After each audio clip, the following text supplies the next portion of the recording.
nudging things, using one of the plugins. Yeah, nudging. I was using that what's the phase alignment plugin by Sound Radix. I can't. Yeah, Sound Radix. They're an Israeli company, by the way. Oh, very nice. My acoustician worked with them. Yeah, it's an amazing plugin. Yeah.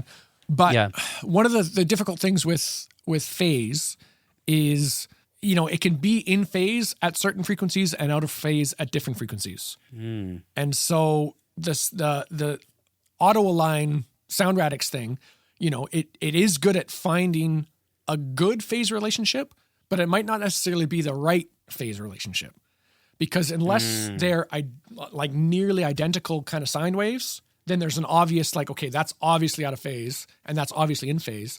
A lot of times it's a little bit more gray than that. And, having it be in phase in the lowest frequencies causes it to be out of phase maybe around 100 hertz and then back in phase at 200 hertz, which sounds really cool, and it actually gives room for something else to kind of live in that space. Yeah. And so it's less about finding the right phase and more finding the phase that gets things closest to where you want it. I love this. Yeah, this is so cool. It's hard, and it's it's like nudge and like trial and error. You loop a section, nudge, and just like keep nudging until it sounds perfect. And that's a lot of times why when there's multiple kick samples that are all doing different things and have different sine wave bases to them, like different fundamentals. Sure. You get one, you say, okay, here's my first kick sound. I'm going to just tweak it a little bit just to cut out some mids or whatever, and you kind of get it sounding the way you want. Then you add the second one, and that addition changes the phase relationship. Now you're kind of nudging and playing with that to try and find a spot phase-wise where it sounds cool and it sounds additive and it sounds like you're adding to the sound rather than, sucking something away. Right. Yeah. Then you try and add a third one, and now it's having a relationship to both of those, and it's just like, you can see how insane it gets so fast. And if you have 5 or 6 kick samples, it's literally impossible to find the relationship, volume balance versus phase shift versus slightly timing shift. It's just, so in a lot of times I'll again, going back to the intent of the artist, trying to understand the intent of adding all those kicks. So this is obviously the main kick. They brought this one in. What were they trying to get? They're obviously trying to get some extra low end out of this one because this one's super subby. This one's super clicky. So they're obviously. So can I get that by adding something to the original kick? Can I add some upper harmonics to the original, or can I shave off all of the low end of this clicky kick and just have the click, and maybe that'll interact less with the low end phase and still add what they were trying to add with this sample? Yeah. I love this. This is so fun. This is great. This is like the philosophy of low end, and I've never heard it put this way, and I'm really enjoying hearing what you have to say about this. So thank you for sharing all of that. Yeah. I have, in the last few months or so, been doing a lot of nudging of different, low end samples together just to make sure it really hits in the right way. And it's something that I've been thinking about a little bit, but I guess I haven't put it to words as well as you just did. I noticed even like my favorite bass now is this cheap ass Epiphone viola bass, but I love the way it sounds. But there's something interesting that happens is when I turn on the bridge pickup, it doesn't add top end. It actually sucks out a lot of my low end. So I don't even use the bridge pickup because there must be some phase thing happening there. There's that's definitely just a phase getting thing rid happening. of.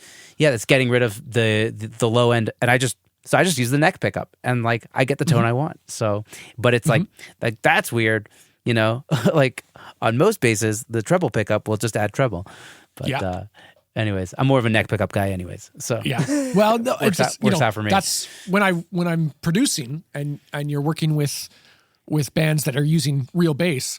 The thing, that just trying to get the right, so much of a bass is in the performance of the bass. Most records that I do, it's a DI bass that's played really well, and that's it. I don't have to, you see all these different YouTube videos of people multing out their bass into 7 different things, and I've got my crunchy one and my sub one, and I literally never do that. No, I never do either. I'll do a distortion. I'll do like a distortion one and blend it to taste, but I won't partition. I won't partition it. Well, a lot of times it causes more problems than it helps because of phase issues. My approach with the low end is just keep it simple, stupid. Like the purest low end is always going to be a sine wave.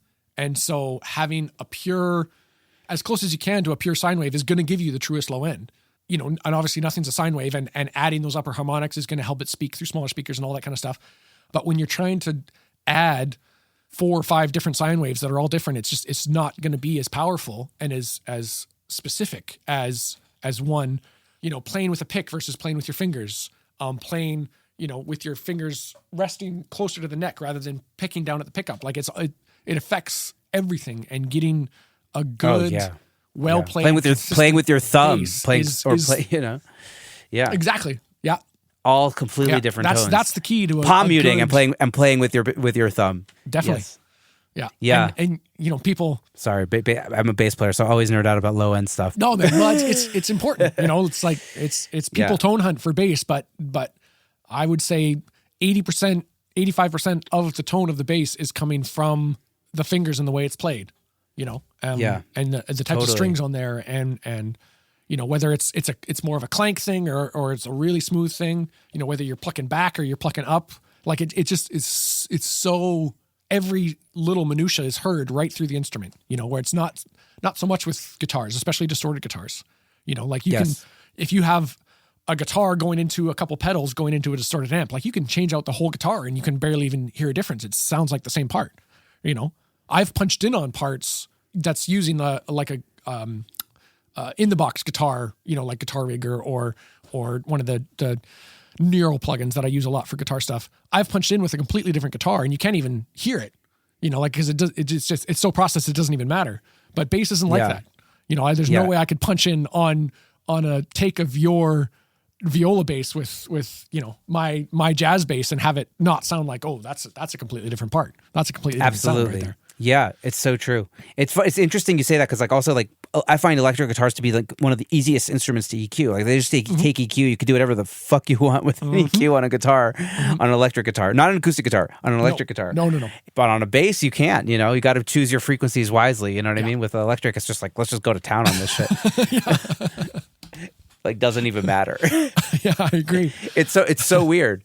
And acoustic guitars are just like basses in that sense of like, it's very much how you attacked it. How hard did you strum? How hard did you, like, all mic placement, all that stuff matters so much more with an acoustic guitar. That's something I've been working on. I have a YouTube channel that I've kind of been starting to nurture a little bit and just put out some different videos of different things. I saw a couple clips. They looked great, by the way. I saw a couple of those clips. Yeah, they were great. Yeah. That's just something that I've kind of been dabbling with. And it's fun for me. It's just like a you know, get away from. I'm still working on something creative and media wise, but it's just not music for once. You know, for once in almost 20 years. So it's fun. But there so many people have been asking me questions about, you know, how to get a good sound on this, or you know, how to get a good bass sound, or how to get a good acoustic sound, or how do I get my snare to sound better, and I'm trying to whittle it down to like some kind of golden rule, you know, the whole like get it right at the source thing and you know, is blah, blah, blah. But the thing I've kind of landed on is the order of importance follows the signal path, you know? Yes. So if you want to have a big impact on your sound, you can change the preamp, you can try a different mic, but the farther up you go, the signal path, the bigger of an effect you're going to have. And so where that always lands starting with the instrument or the voice. Yeah. So if it's an acoustic guitar, are you the best player to play this acoustic guitar? You know, are you an electric guitar player that doesn't really play acoustic, that's trying to record acoustic guitar and it sounds all squeaky and weird?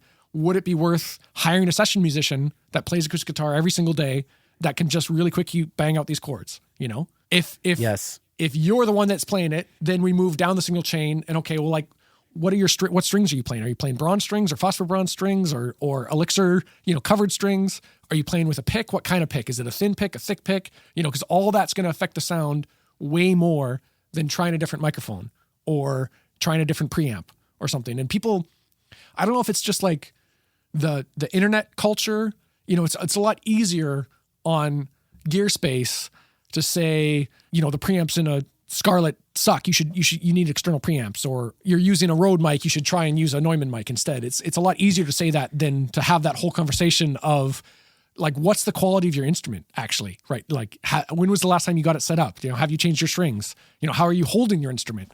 You know, talking acoustic guitar, just tilting, leaning back in your chair and playing like this has a completely different sound than leaning forward. Yeah. And, just the position of the mic and you start to turn away and all of a sudden you're away from the sound hole by just an inch and it completely drastically changes the sound. The ironic thing is musicians have an ear for this, right? Like a musician who's recording at home knows what their guitar should sound like because they've listened to enough records to know what an acoustic guitar should sound like on a recording. They have everything they need to get a good acoustic guitar sound in their ears because they've heard this a million times. So now it's just about figuring out my placement or how hard I'm playing the strings or whatever, all those, variables that we talked about. It's like the easiest thing, but everyone gets caught up in the inside the DAW. And I think it's like a noob thing. It's like a noob problem. It's like when you're starting with this stuff, you're just obsessed with mixing because it's like, oh, I could just fiddle with this forever now until I get what I want. And you forget about the source.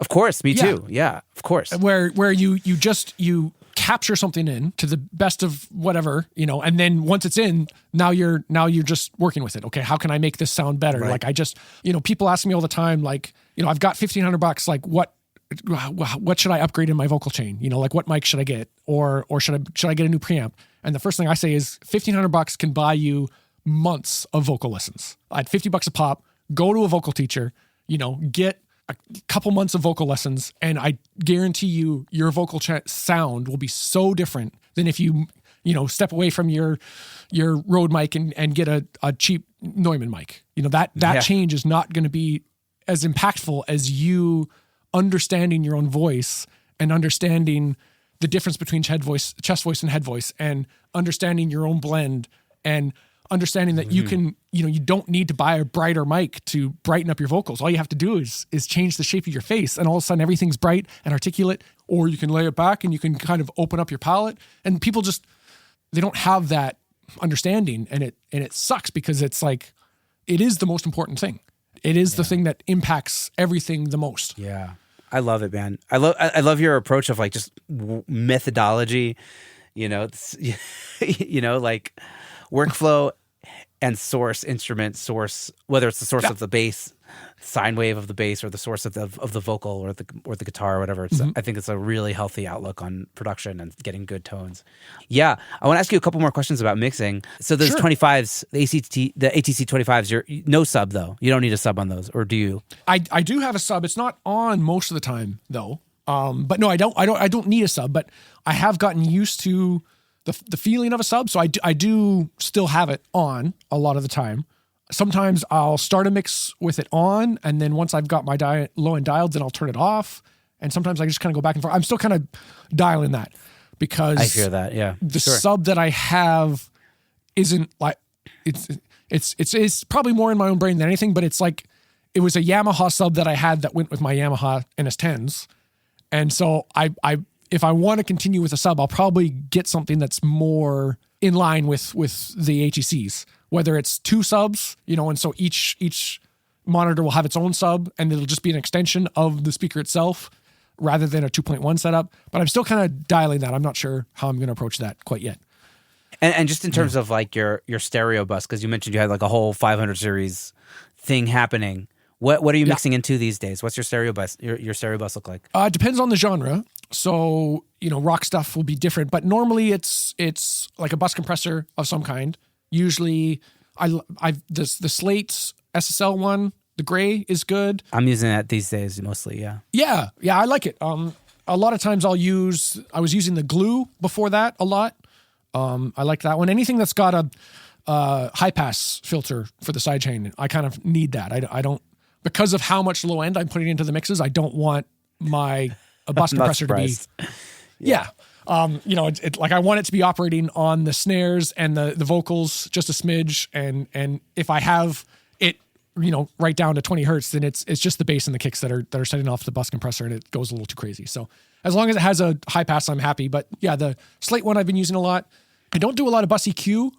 And then sometimes I'll do like saturation, a little bit of like a tape emulator or something on the 2 bus. Slate one's fine. I have used the UAD one in the past, but I've stopped doing that because it's just workflow. But yeah, not a ton on the master fader. But I always start with that on, and then start my mix through it. And then once I get the mix to a decent spot, then I'll go and double check and make sure I'm not, going crazy on my,